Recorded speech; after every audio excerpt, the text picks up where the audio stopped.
Today, US President Joe Biden will meet his Chinese counterpart Xi Jinping, and this will be at the APEC Summit in San Francisco. The meet comes in the backdrop of the Israel-Hamas war that has been raging in West Asia for over a month. And what's on the agenda for the summit? Let's take a look. The United States, it's hosting the annual Asia-Pacific Economic Cooperation Summit World Leaders for the first time since 2011. Leaders from the 21-member Asia-Pacific Economic Cooperation Group will gather in San Francisco to talk about how to better spur trade and economic growth across the Pacific region. Let me further explain what the forum is about. APEC is a regional economic forum that was established in 1989. It's a forum to promote trade, investment and economic development among nations around the Pacific Ocean.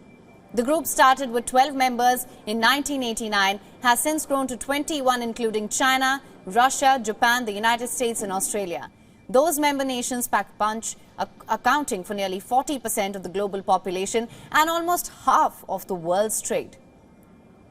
The annual Leaders Conference brings together heads of nations and other top economic and diplomatic leaders, but the Russian President Vladimir Putin, facing an arrest warrant from the International Criminal Court, will not be going to San Francisco, and the United States has made it clear that he was unwelcome. Now, Moscow will be instead represented by Deputy Prime Minister, still the highest level Russian visitor to the United States since the war. Moreover, APEC members include not only Indonesia but neighboring Malaysia, where Prime Minister Anwar Ibrahim has faced calls from opposition to boycott the summit over the United States' support for Israel. APEC, which speaks of member economies instead of countries, unusually it includes both China and Taiwan. But Taiwan, it's not represented by a politician but a business person, Morris Chang, a historic figure in Taiwan's semiconductor industry. Meanwhile, Hong Kong will be represented by Financial Secretary Paul Chan. Chief Executive John Lee, who's under US sanctions for his role in political crackdown in Hong Kong, opted out of the summit, citing scheduling issues. While as of now, the Chinese President Xi Jinping has arrived in San Francisco, and the host country, US President Joe Biden, has arrived in San Francisco as well to host the 30th APEC Economic Leaders meeting.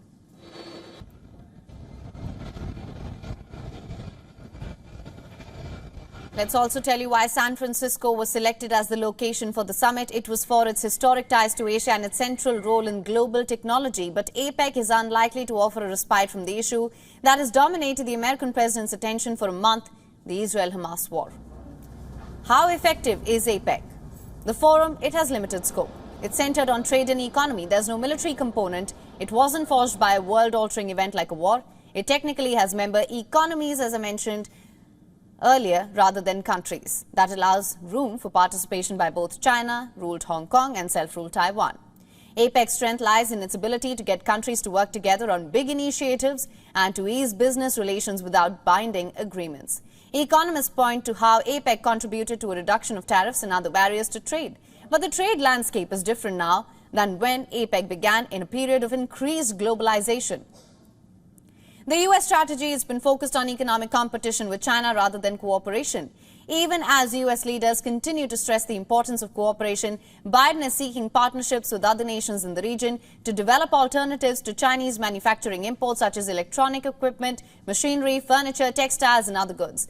The American president is also trying to highlight the progress on the new Indo-Pacific trade deal started last year after former U.S. President Donald Trump withdrew from the more popular Trans-Pacific Partnership. The conference also has had its challenges and moments of drama in recent years. Chile withdrew as APEC host in 2019 due to mass protests. Next year, the group met virtually in 2020 as well as in 2021 because of the COVID-19 pandemic. Leaders did gather in Bangkok last year, but US President Joe Biden skipped the summit because his granddaughter was getting married and he sent Vice President Kamala Harris in his place. And this decision was regarded as a snub by some APEC leaders. Then delegates from the United States and 4 other nations walked out in a protest against Russia's invasion of Ukraine, as the Russian representative to the conference began to speak. This year may give rise to friction over the Israel-Hamas war in West Asia. The variety of nations involved in the summit have strong views on both sides of the conflict. Now, to get more insights on the APEC Summit, we're being joined by our Voice of America correspondent, Jessica Stone, live from San Francisco. Thank you so much for joining us, Jessica. Pleasure to be here. Jessica, we'll of course talk about what's key on the agenda, but first I know that you were talking about the significance of the place where Joe Biden and Xi Jinping are set to meet. Just for our viewers, if you could tell us what the significance of this place is. Yeah, it's about an hour's drive from San Francisco, so it's not inside the city. It's not at or near the venue where all of the other leaders are going to be engaged in meetings. This is a mansion, a historic estate on the outskirts of San Francisco by the name of the Filoli Estate. And what's really striking about the choice of this location is that it is a place of renewal. It is a place of farming and orchards and long walks and beautiful pastoral landscapes. Among them, a bridge that literally crosses the tectonic plates that join the Pacific to North America. That is called the San Andreas Fault, and it is known for being part of the reason that we have earthquakes in California. And so there is some symbolism in these two leaders having an opportunity to walk across a bridge that literally bridges the divide between the Pacific and North America. And in so many ways, I think there's a hope on both sides that the relationship between these two large economies, the largest in the world, will improve. That said, hopes are not high for major outcomes from the U.S. perspective. They are looking for two major outcomes, which are really not on the same scale of previous expectations of these types of meetings. And that is they would like to see a restoration of military to military communication, which came up as particularly problematic during the Chinese spy balloon incident earlier this year, in which Washington said it could not raise Beijing on the phone, could not get a hold of any officials, and wants a restoration of those communications in order to deconflict or avoid any military issues. And the other major outcome that the U.S. is coming into this meeting asking for is Beijing to use its influence with Tehran to limit the amount of support that Iran gives to Hezbollah, which is the Iran-backed militia group in Lebanon. The U.S. does not want to see them get involved in the Israel-Hamas conflict, and also that China could potentially use its influence with Iran with respect to Hamas itself, which gets much of its funding from Iran. So those are the outcomes that the U.S. comes to the table with at this very striking site. I have to just add, I was at Sunny Lands in California. It's the same type of setup at the beginning of the relationship. When President Obama was meeting with Xi Jinping in the early days, well before all of the trade friction. And now we see these two leaders having an opportunity to meet at a very symbolic site. But will they come away with any symbolic outcomes? That's the question. Absolutely. That is a big question at this point. As I mentioned earlier as well, U.S. leaders, they do continue to stress the need for cooperation, but they are also, Biden is seeking partnerships with other nations to develop alternatives to Chinese manufacturing imports such as electronic equipment, machinery, furniture, textiles, other goods as well. Now, he would also be wanting to put forth the IPEF as a meaningful alternative. What's your assessment of this?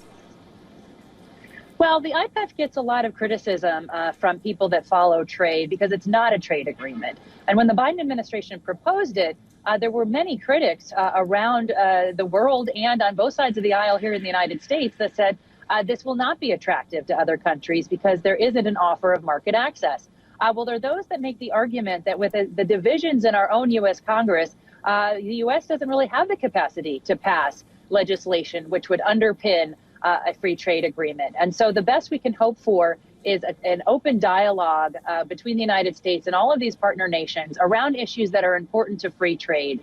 Supply chain resilience, something that we all learned through the pandemic, is incredibly important, and that many of our companies and countries are overly dependent on China and other parts of the Chinese supply chain. So we've seen a real emphasis not on decoupling, Washington would say, but on delinking, on de-risking. And we see CEOs driving a lot of this. I've talked to supply chain consultants who literally work with companies and say it used to be that CEOs came to me and said, I want the least expensive partner to make product X in. Can you help me find that country? Now she says, the woman that I regularly speak to about this with, she says, look, they're not coming to me just based on dollars and cents. They're coming to me asking for more proximity to the market that they serve and for more resilience in the supply chain. And that, of course, is leading U.S. companies to the doorstep of India, Vietnam, and other parts of Southeast Asia. And I can tell you that the business executives that are here in town are all looking to cash in on that. Right. And coming back to a point that you'd made earlier, and We've seen moments of high drama in these APEC summits in the past as well. We've seen a walkout as well.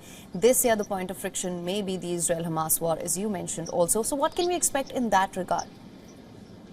Well, I can tell you that I feel personally affected by that question, because where I'm standing right now, I'm told by the law enforcement officers around this hotel, this is where those thousands of protesters will likely stage on Wednesday morning, ahead of a day that's expected to include as many as 10,000 protesters. And they're not protesting all for the same reason. They tend to integrate amongst themselves and go up Market Street, which is just to my left, and goes past many of the important buildings here in San Francisco. They are protesting the war. They are protesting APEC itself. They are protesting the idea of free trade that is still in many parts of the United States, as we've seen with some of the electoral outcomes, a controversial idea, particularly if it means that U.S. jobs move overseas. And so we are likely to see anti-China protests. We've already seen those welcoming President Xi Jinping line the streets, even though they didn't have a chance of catching a glimpse. So, yes, there's a real active and encouraged environment of open First Amendment, free speech and civic duty here. But I do have concerns about how many people will be here when I talk to you on Wednesday morning, my time, because I could be surrounded by quite a few folks, and I'm not sure how peaceful they will be. Well, of course, Jessica, we'll of course continue to track all the developments with you. There you're in the middle, in the heart of all the action, so we will come back to you for all the developments on that. Thank you so much for joining us for now. Good to see you. WION is now available in your country. Download the app now. Get all the news on the move.